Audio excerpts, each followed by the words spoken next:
wanted to move on with your life. And what was there something in particular that prompted it, or that made you feel like you needed to say something? Yeah, the possibility of him winning. I don't want the guy who sexually assaulted me in the White House. And I know that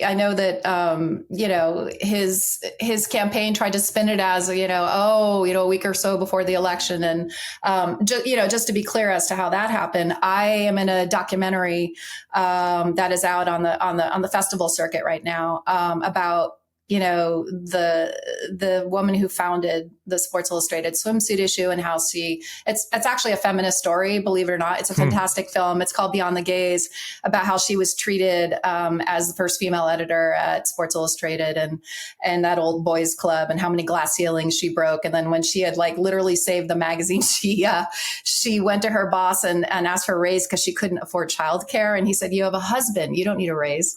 And she, at one point, that was when I was doing it. I did it, I guess, 8 years in a row. That was the most lucrative brand in publishing history. I think it was the first time anyone could charge $2 million per advertising page. It was at its peak, right?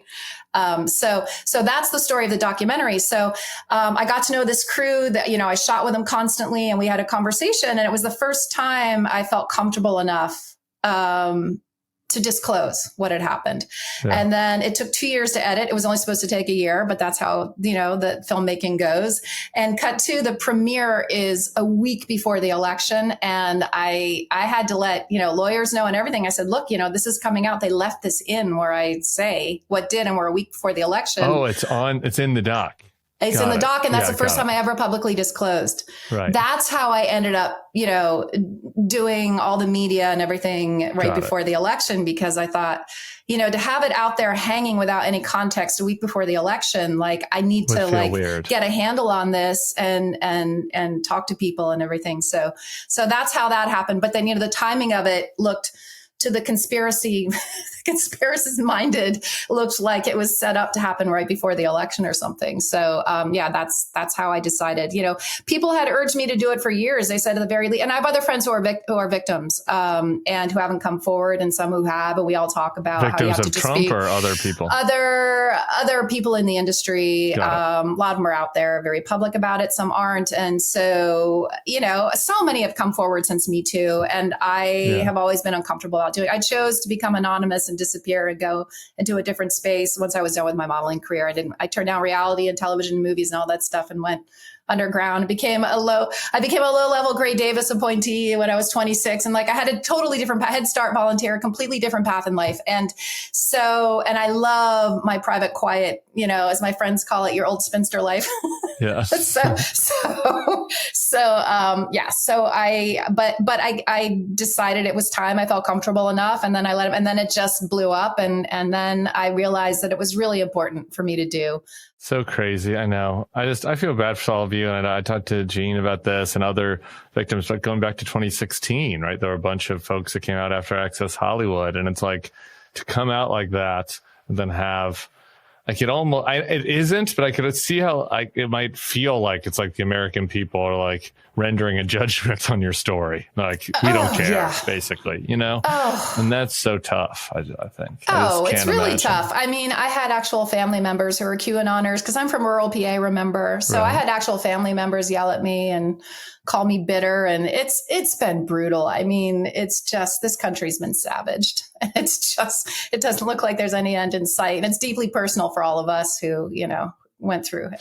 I appreciate you coming out. I don't, I'd be remiss if I didn't just ask you, because that's just curiosity killed the cat, and I can't. How do you think he had all that money, Jeffrey? And you were with him for 3 or 4 months, but do you have any, did he talk to you about that? Do you have any theories of the case? Where his money came from?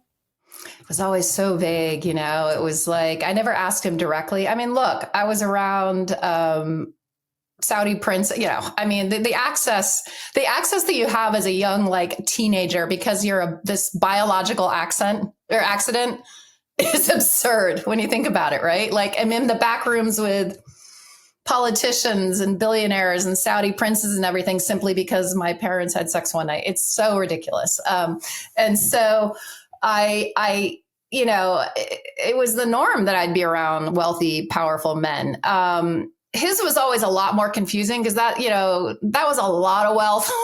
And I still don't understand it. I don't. That's another thing that would be nice. I think the senator from Oregon Wyden is looking into, Senator Wyden. And I will also say that, Adam Davidson, who I got to know through his podcast years ago, was a fantastic journalist. I think, he actually has written about linked up some of the money stuff. But I have no idea. I wish I knew.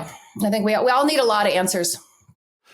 We do indeed. All right. Well, thank you, Stacey, so much for talking about this. I appreciate it. We didn't know each other before this. I've been mentioning you this week. I know. I keep getting texts. Okay, good. Well, from thank my friends, because everyone loves you. Well, good. I appreciate that, and I appreciate that. When I got a text from your PR person, they're like, "See," and I was like, "Oh, I hope everything I've been saying is right." I didn't want to get in trouble, but I kept going. I kept being in the media, and people would be like, "Well, just because his name is on the list doesn't mean he did anything wrong." They're like, "What are you talking about?" Like, many women have said that he sexually harassed or assaulted them, and specifically in the context of Epstein, women have, and including yourself. So yeah, you feel like I feel like you feel like you're screaming into the void sometimes. And the fact when this happened, it blew up a little bit around the election, and then it was quiet, and then once it started heating up again the last few weeks, again, like you said, everyone's like, "Well, just because they were in a photo," I'm like, "What? Why did I get an ulcer in November?" So yeah, thank you. I appreciate it, really. And it's true. There are a bunch of us, and I feel like people say this, but for everyone that comes forward, it makes someone else feel comfortable to come, enough to come forward. So that's a good thing. So thank you. Well, really appreciate it. No, real honestly, I'm doing nothing. I'm just flapping my jaw. Thank you very much. Really appreciate you. And everybody else, thank you for joining us on the feed. Subscribe. We'll be talking to you all soon.